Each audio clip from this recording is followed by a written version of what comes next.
Amados, a paz do Senhor a todos.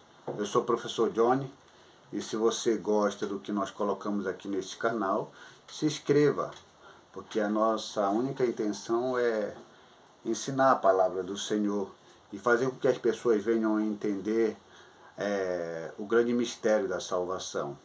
E hoje a nossa lição que nós iremos tratar é a lição 13, digamos seja a última lição, voltados os olhos para a bendita esperança.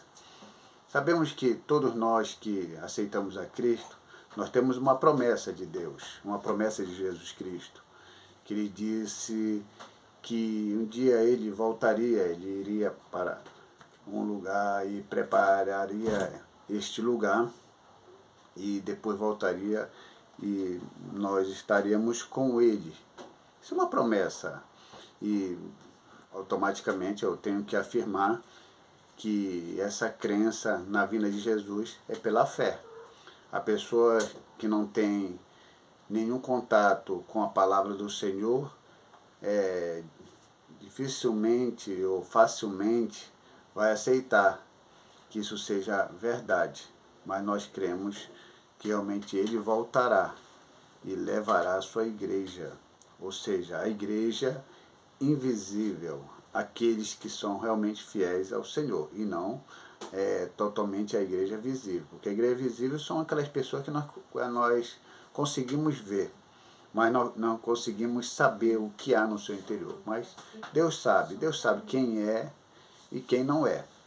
Não adianta falar como crente, se vestir como crente, e não adianta, Deus conhece o nosso interior. Então aqui a texto áureo diz o seguinte: aguardando a bem-aventurada esperança e o aparecimento da glória do grande Deus, nosso Senhor Jesus Cristo. Isso aqui é o que nós cremos, que isso vai acontecer.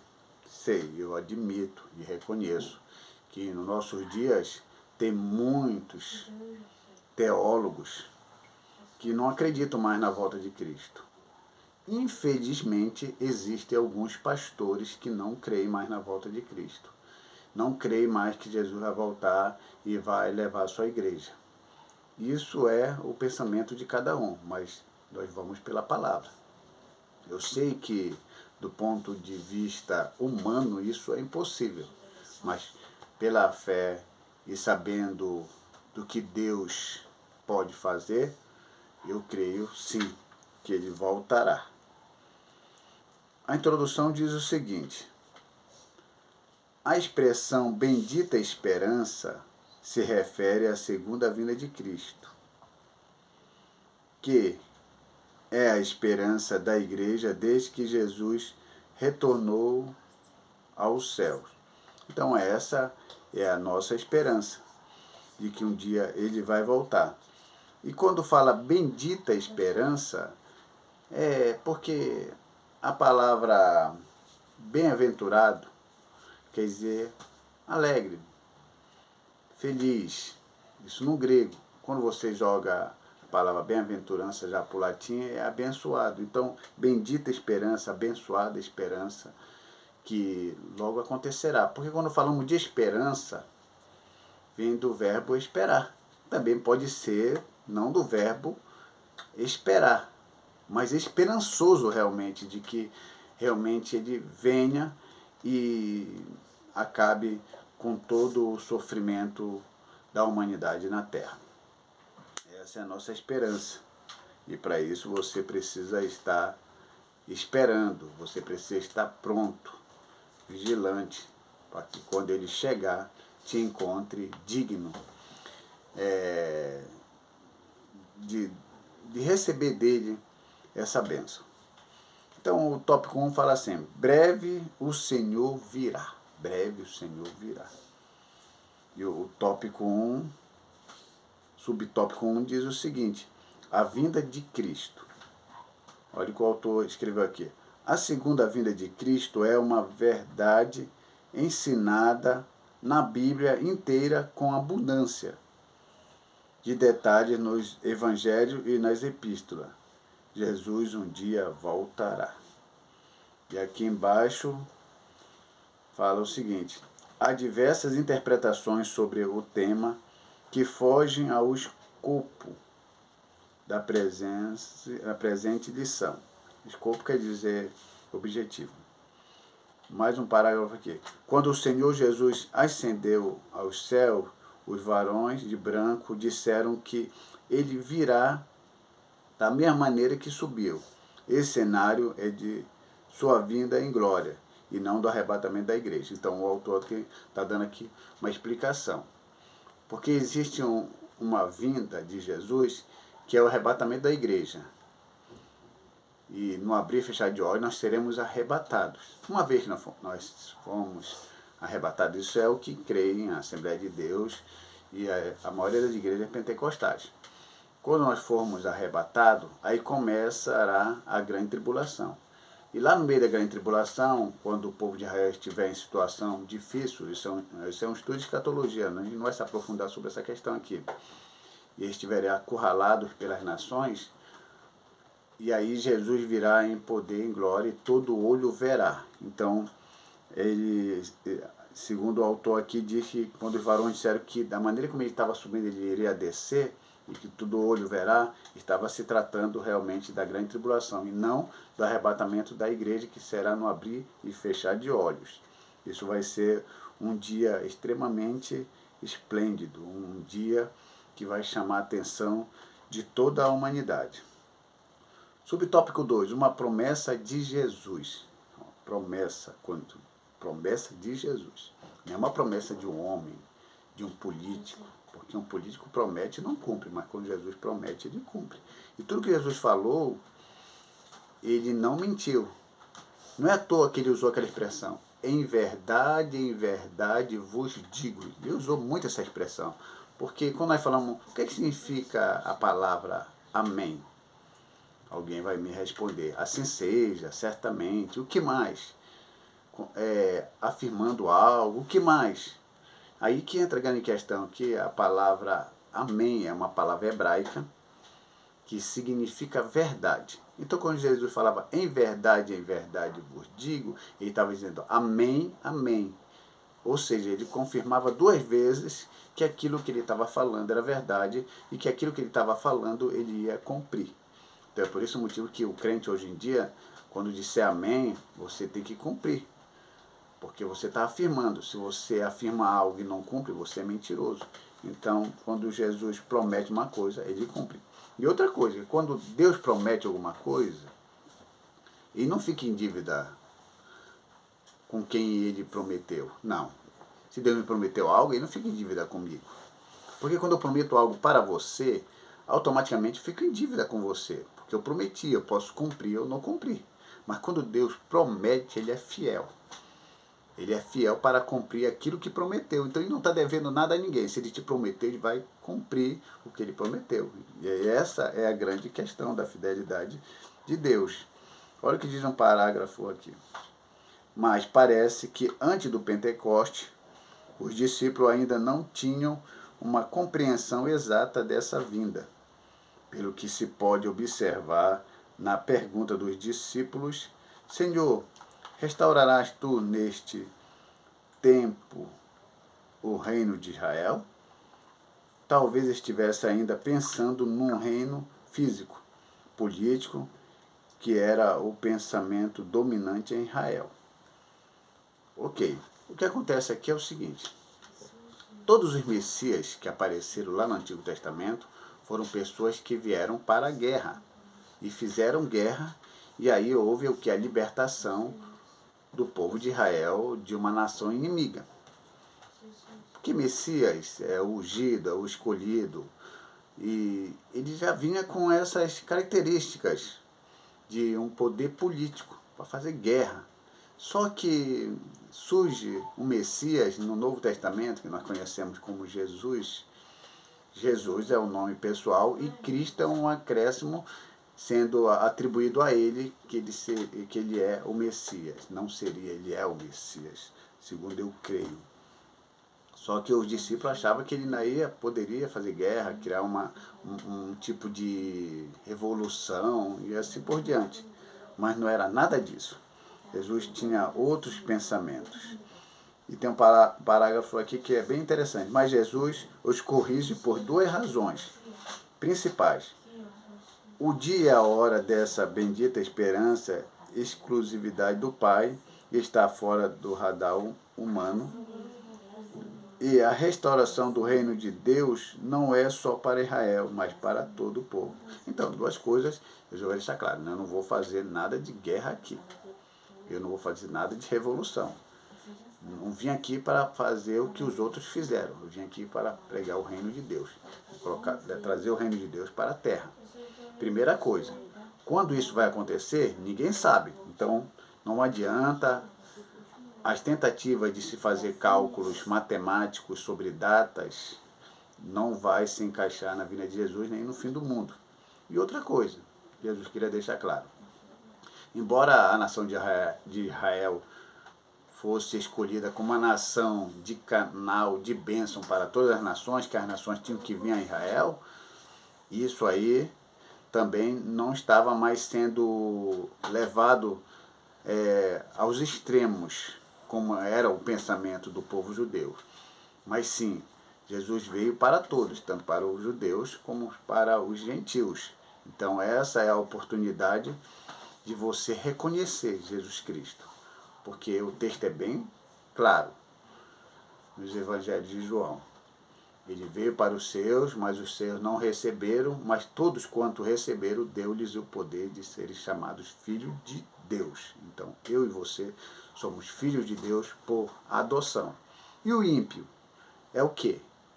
É criatura? Ah, não. Criatura é uma coisa agressiva. Você não pode chamar um ímpio, daquele que nasceu de Jesus, somente de criatura, porque aí você coloca ele no mesmo nível dos animais irracionais. Ou seja, aquele animal que não pensa. Porco, galinha, então isso é uma ofensa. Você tem que explicar bem para ele. Quando Deus criou Adão e Eva, criou como os filhos.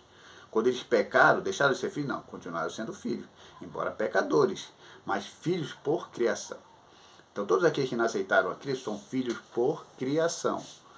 E aí, o que acontece? Quando eles aceitam Jesus, sobe um degrau especial, que é filhos por adoção. Mas nunca chame a pessoa de criatura, que aí a pessoa vai pensar que você está colocando no nível de um animal irracional, e aí ele vai se fechar para o evangelho, aí não há mais o que se fazer para que a pessoa possa se abrir, a não ser com uma outra pessoa, ou o Espírito Santo venha a fazer a pessoa entender isso. Mas evite essa palavra criatura. Filhos por criação, ou então não fale nada. Vá pregando o Evangelho, vá divulgando sobre Cristo, e ele vai entendendo a necessidade dele de aceitar Cristo, e para sua surpresa ele vai dizer, eu aceito Jesus, e o nome do Senhor vai ser glorificado. Essa é a grande realidade. Então, sobre o tópico 3, o dia se aproxima. Então, o dia se aproxima, nós não sabemos qual é o dia, então vamos ter que ficar preparado o tempo todo, porque isso aí é uma coisa que cabe a cada um de nós estar preparado. Aí ele dá aqui duas situações de que Jesus está próximo, que é a efusão do Espírito Santo, né, que o Espírito Santo seria derramado sobre toda a carne, isso aconteceu. Também ele fala aqui sobre outro sinal evidente, que é a fundação do Estado de Israel em 1948, que eles acreditam que isso é uma profecia que se cumpriu e que também faz com que nós ficamos mais próximos da vinda de Jesus. E isso é importante, porque existem pessoas aí que fizeram cálculos de data, né, como Guilherme Miller, mas depois ele reconheceu, depois dos cálculos dele que ele fez, estavam todas erradas, ele reconheceu e morreu fiel com o Senhor. Existe aí a Testemunha de Jeová estabelecendo uma data de 1914, que Jesus veio visivelmente, estabeleceu a paz. Nós sabemos que 1914 foi a Primeira Guerra Mundial. Não sei que paz é essa que eles dizem que Jesus veio estabelecer. Isso aí a gente já pode ver que é uma certa ignorância.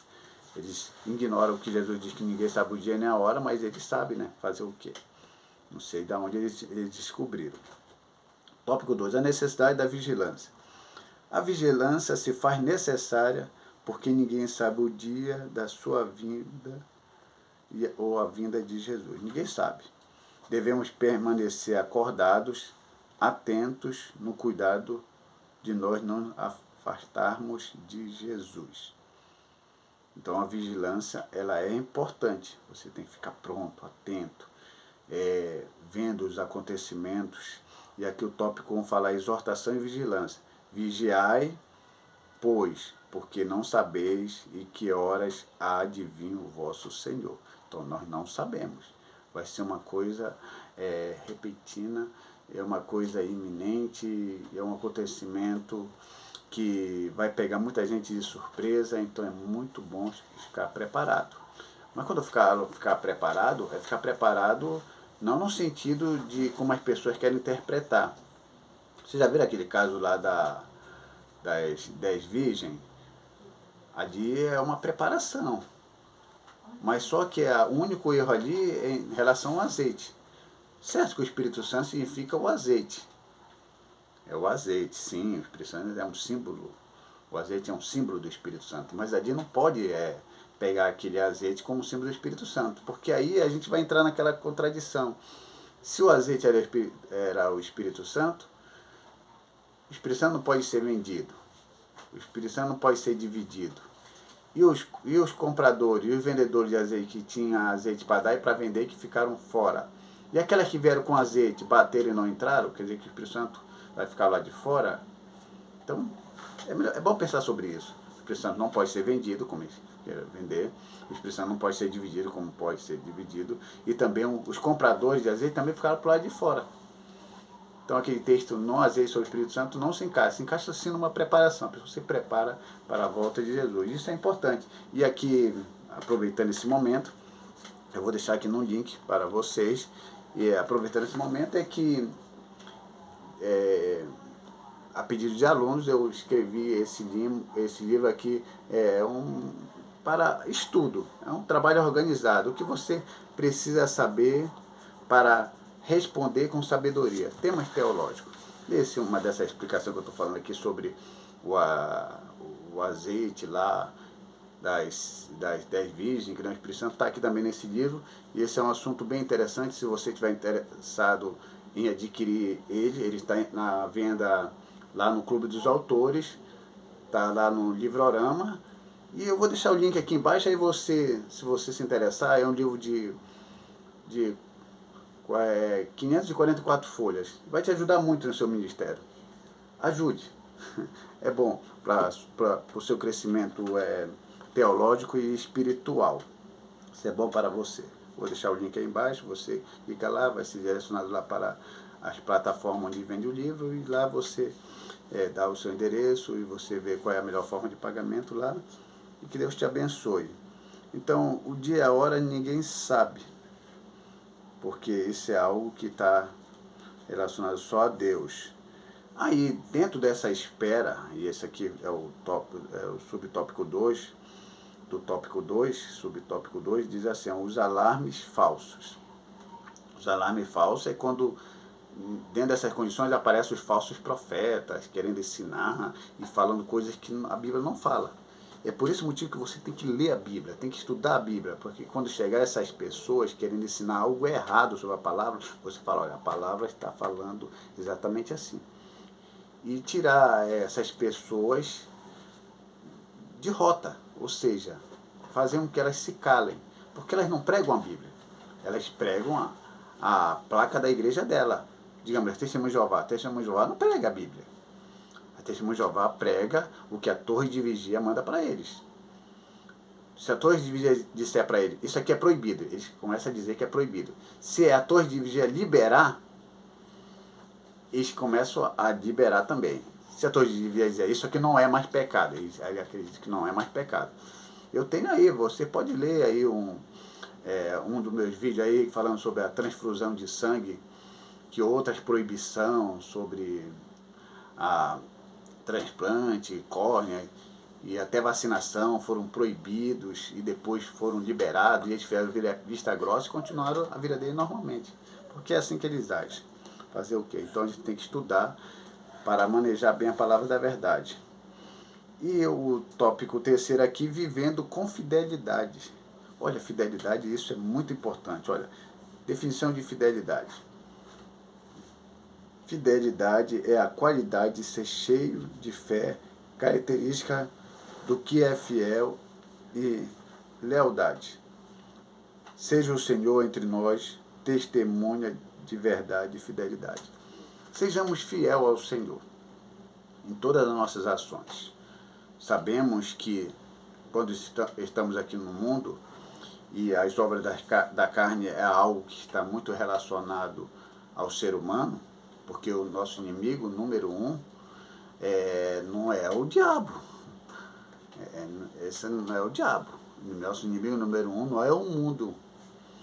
Eu gosto de usar uma expressão, como dizia um amigo meu, o pastor João Carlos, que dizia assim: o meu inimigo se chama, aí ele pronunciava o nome dele, ou seja, meu inimigo número um se chama Johnny Lima Martins Pinheiro. Eu sou inimigo. Se eu me vencer a mim mesmo, eu consigo entender as outras coisas. Se eu vencer a mim mesmo e negar a mim mesmo, eu consigo carregar a minha cruz. Porque Jesus nega-se a si mesmo e carrega a sua cruz. Eu tenho que me negar a mim mesmo. Então, aí eu sou a cruz. Não é minha esposa, não é o governo, não é nada. Então, se eu me manter fiel a essa palavra, a esse ide, e esperar com fidelidade a volta de Jesus, tudo vai estar concretizado de forma positiva. Então eu finalizo essa aula dizendo aqui, nós como cristãos devemos ter dois pensamentos importantes, isso é o básico, isso nunca deve sair da sua mente: servir e esperar a volta de Jesus. Servir e esperar a volta de Jesus. Servir com fidelidade e esperar a volta de Jesus com confiança. Porque é isso que devemos fazer. Porque foi isso e para isso que nós fomos chamados. E que Deus venha fazer nós entender a nossa missão. Que Deus abençoe a todos. Em nome de Jesus. Amém, amados.